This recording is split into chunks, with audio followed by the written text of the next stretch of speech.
The airport buzzed with late-night silence, the kind that makes heels on polished floors echo like thunder.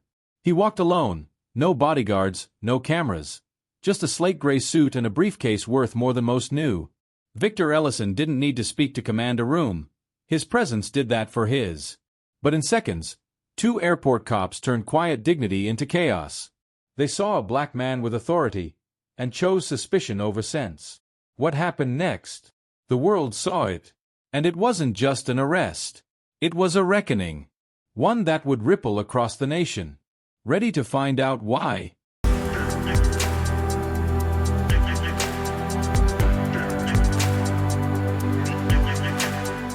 Victor adjusted the strap of his briefcase and kept walking. Gate 37 was just ahead, and the last thing he needed was unnecessary delay. But years in the field had fine-tuned his instincts, and when he caught the side glance from the 2 airport police officers by the service kiosk, one nudging the other with a subtle nod in his direction, he felt the shift in the air. Not fear. Calculation. He didn't change pace. Didn't look back. Just kept his eyes ahead, reading the silent language of men who thought they were in control. "Excuse me, sir.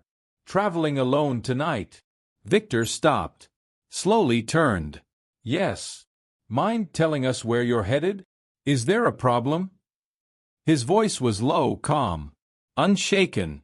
"You match a description," one of them said. "Black male, mid-50s, gray suit, briefcase. Might be carrying restricted material. We've been asked to check it out." Victor raised a single eyebrow. "You mean I match the description of a federal official heading home from work?" "Sir," the taller one replied, his tone sharpening as he stepped forward, "we're going to need to see what's in that briefcase." Victor's grip tightened slightly. He didn't raise his voice. He never had to. "I don't think you understand who you're speaking to. My name is Victor Ellison. I'm the director of the FBI." There was a beat of silence. Then a laugh. The other officer smirked. "You got any ID to back that up?" Without hesitation, Victor reached into the inside pocket of his blazer and pulled out his credentials. An official badge and ID with enough clearance to access rooms most people didn't know existed. He held it out. Neither of them reached for it. Instead, they chuckled again. One shook his head. "Sir, we're gonna need you to come with us for questioning. You can explain everything downtown." "You're making a mistake," Victor warned, eyes narrowing just enough to register disappointment, not fear. "Contact your supervisor. Or better yet, call Homeland Security." But they didn't move. Instead, one of them stepped forward and reached for the briefcase. Victor pulled it away instinctively. "Do not touch that. You have no legal authority to open or inspect that case without proper clearance." "Hands where I can see them." The command came hard and loud, reverberating through the terminal. A hush fell. Victor didn't resist. He didn't move. But his presence filled the space like thunder on the horizon. People nearby started pulling out phones. A teenage boy froze mid-walk, earbuds dangling. A mother with a stroller stared wide-eyed. Someone began recording. The taller officer yanked Victor's arm behind his back. Cold cuffs snapped over his wrists. The briefcase hit the tile floor with a deep metallic thud. Victor stood tall, cuffed, blazer tugged awkwardly off his shoulder, one button torn. But he didn't blink. "You are unlawfully detaining a federal officer," he said, his voice measured, not pleading. "On U.S. soil." "You're being combative, sir," said the second cop. His name tag read M. Landry. "We're trying to keep this airport safe." "You're not helping." Victor didn't bother to answer. He simply looked at him the way a lion might look at a barking dog. Still, quiet, but fully aware of who held the leash. "I identified myself," Victor said calmly. "You didn't listen. I showed credentials. You ignored them. The mistake isn't mine." Landry motioned toward a bench. Victor was escorted, still cuffed, and shoved down roughly. His briefcase sat untouched on the floor. And somewhere someone said it. "Y'all really just arrested the director of the FBI?" The words hit like a slap. And just like that, everything changed. Phones kept rolling. The whisper became a current. And a call, just one call, was about to blow it all open. The hallway felt frozen in place. The murmurs had turned into open outrage now. A few voices in the crowd echoed in disbelief, words like FBI and director bouncing off the airport walls like accusations. Officer Landry knelt beside the briefcase, hesitated, then picked up Victor's badge from where it had fallen. He stared at it, turned it over, and again. The way his jaw worked said he didn't want to believe what he was seeing. "Devin," he whispered to his partner, "I think this is real." Devin yanked the badge from Landry's hand. He examined the raised seal, the embedded clearance strip, the full-color ID photo, then looked back at Victor. "Where'd you get this?" Victor didn't answer right away. He didn't have to. He just stared at him with the weight of a man who had spent nearly 3 decades in service to the very institutions now questioning his existence. "I didn't get it," Victor said evenly. "It was earned. Through 28 years of service. Through cases you've only read about. Through hearings that shaped laws you swear to uphold." The words hit harder than raised voices ever could. For the first time, the confidence in both officers cracked. Devin took a step back. Landry's posture shifted, uncertainty leaking into his frame. Just then, static burst from their radios. "Terminal B security. Code 542. DHS inbound. Repeat. Code 542 in progress." Landry's face went pale. Devin leaned in. "What's 542? Landry swallowed hard. "High-priority personnel mishandling."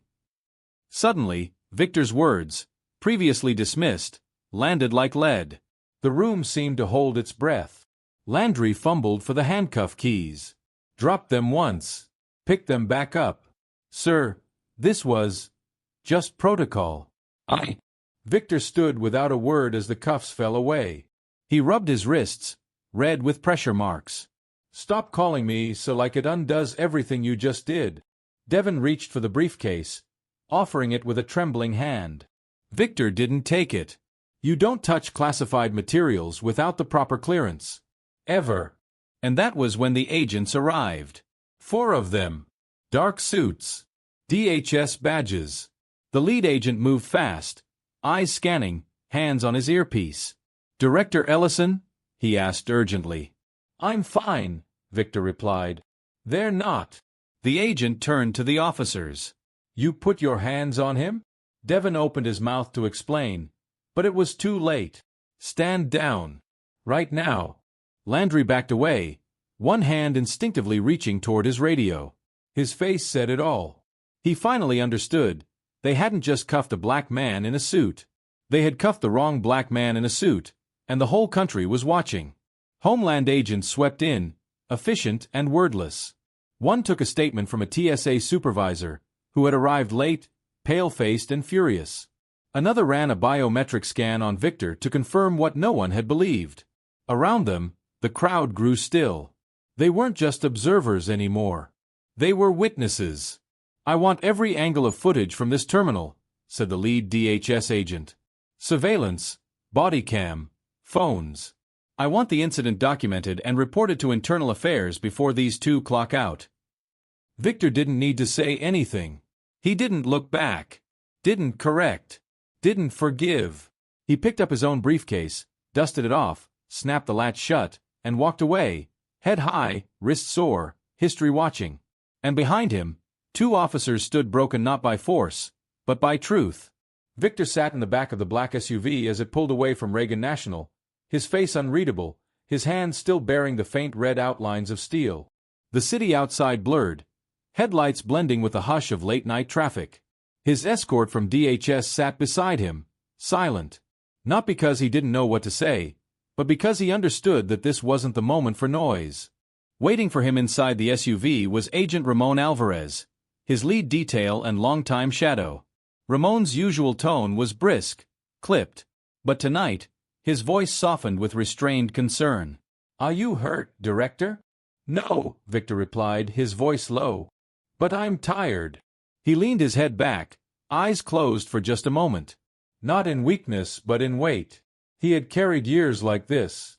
Moments that never made the news. Interrogations in boardrooms where he had to prove he belonged. Double glances in briefing halls. Meetings where he spoke last and still had to justify speaking at all. But tonight was different. There was video this time. Ramon glanced at Victor's wrists, the way the skin still bore silent witness. Media's already on it, he said. 3 different angles. Millions of views.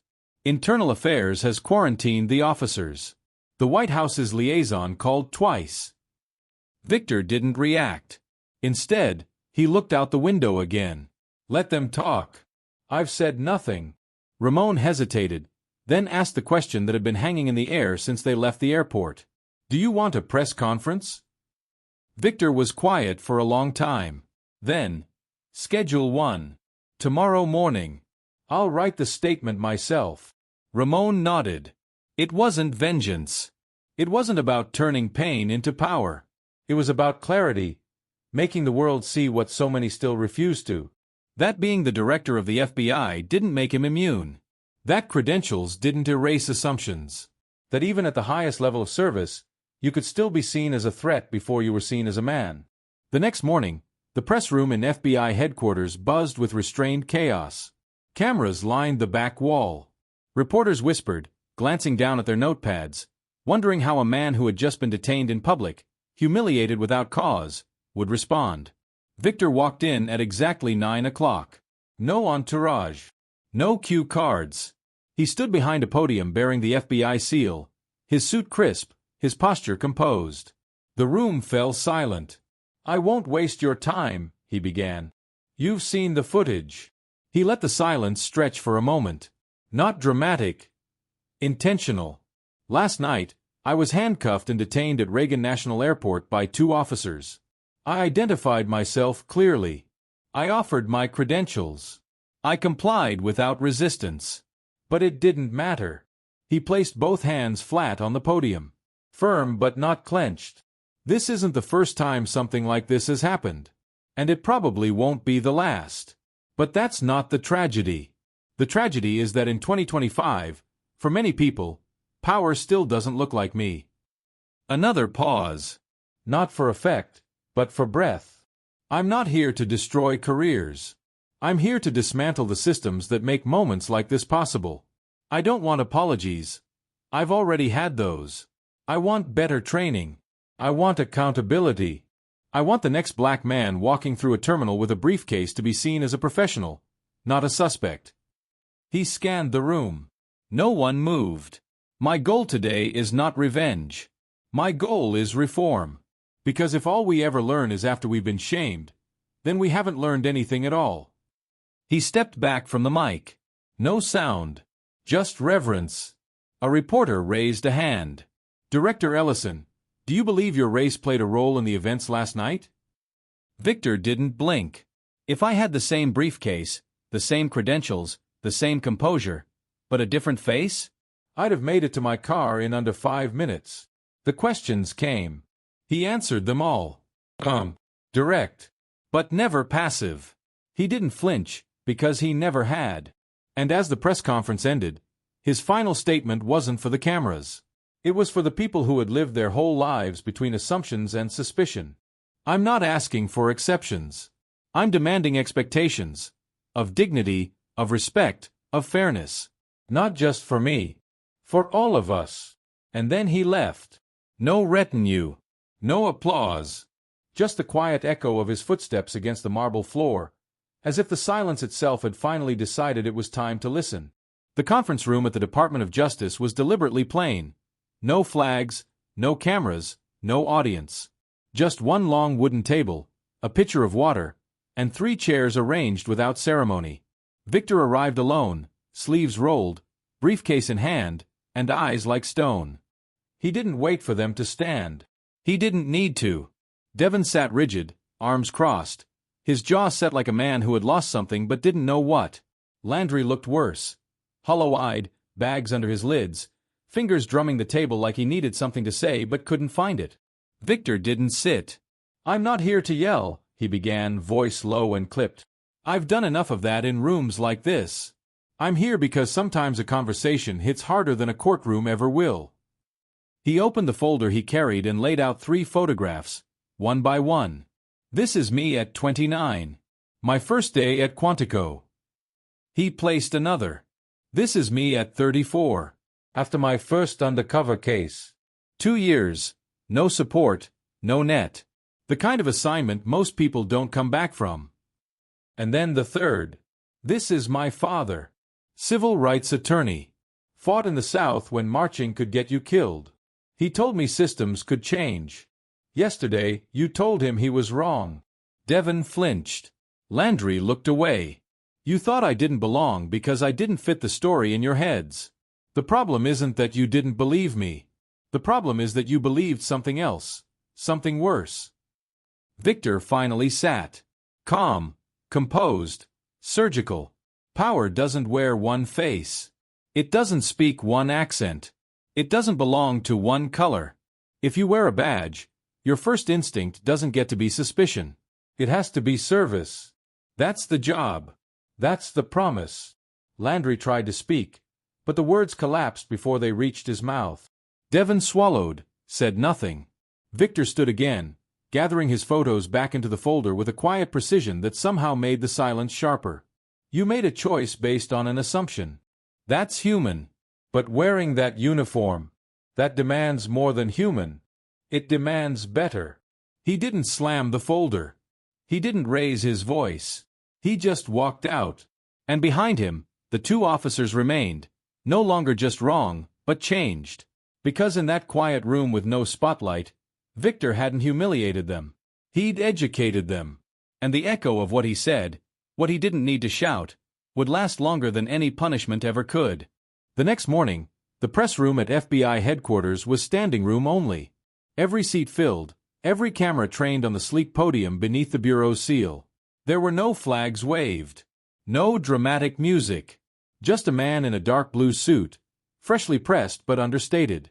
Director Victor Ellison stepped up to the microphone, shoulders squared, chin set, not to react, but to respond. He didn't read from a teleprompter. Didn't clear his throat. Didn't pretend the last 24 hours hadn't happened. You've all seen the video, he began, voice calm, firm. I was detained at Reagan National Airport by 2 uniformed officers who chose assumption over procedure. The room went still. I identified myself clearly. I showed federal credentials. I asked for proper verification. And I was ignored, handcuffed, and humiliated in front of strangers, not for what I did, but for what I looked like. He let the weight of the moment settle. No flashbulbs popped. No pens scratched. It was too quiet for that. I'm not here to seek revenge, he continued. I don't want those officers destroyed. I want them and the system that made them reformed. I want a culture of policing that values restraint over reaction, awareness over bias, service over fear. He took a breath, not for effect, but for grounding. This wasn't the first time I've been mistaken for less than what I am, and it may not be the last. But I'm not here for sympathy. I'm here because this can't be just another headline. I'm here to make sure the next man walking through that airport in a suit and dark skin doesn't need a badge to be believed. A reporter raised a hand. Director Ellison, do you believe race played a role in your detainment? Victor's eyes locked with hers. If I had the same briefcase, the same voice, the same credentials, but a different face, I would have made it to my car in 5 minutes flat. Another asked, do you plan to press charges? No, he said without hesitation. Because this isn't about 2 men. This is about a pattern. And I'm not here to break 2 links. I'm here to melt the chain. That was the moment the room erupted. Not with noise, but with understanding. With realization. With history. That afternoon, behind closed doors at the Department of Justice, the same 2 officers sat across from the man they had tried to diminish. But this time, there were no cuffs. No radios crackling. No assumptions. Just a folder, a conversation, and a lesson that would reshape the very institution that had failed to see. By week's end, Victor Ellison had initiated the Bureau's first internal reform task force on officer bias and field discretion. Not loud. Not flashy. Just necessary. Letters poured in. Some angry. Most inspired.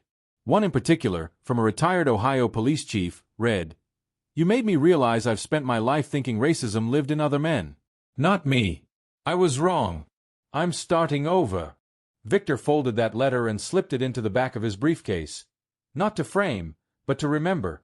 Not because he needed the praise, but because the work was just beginning. That evening, long after the building emptied, he sat alone in his office. The photo of him at Quantico, age 28, was still on the shelf. His father's letter, reminding him that systems can change, lay tucked in the drawer. And beside his desk, the same briefcase, scuffed now, edges worn from yesterday's fall, rested upright. It hadn't changed, but everyone else had. Victor stood, flicked off the light, and walked into the hallway. No fanfare. No camera. Just the echo of footsteps from a man who knew that dignity was not something you demand. It's something you carry. Even when no one is watching. Especially then.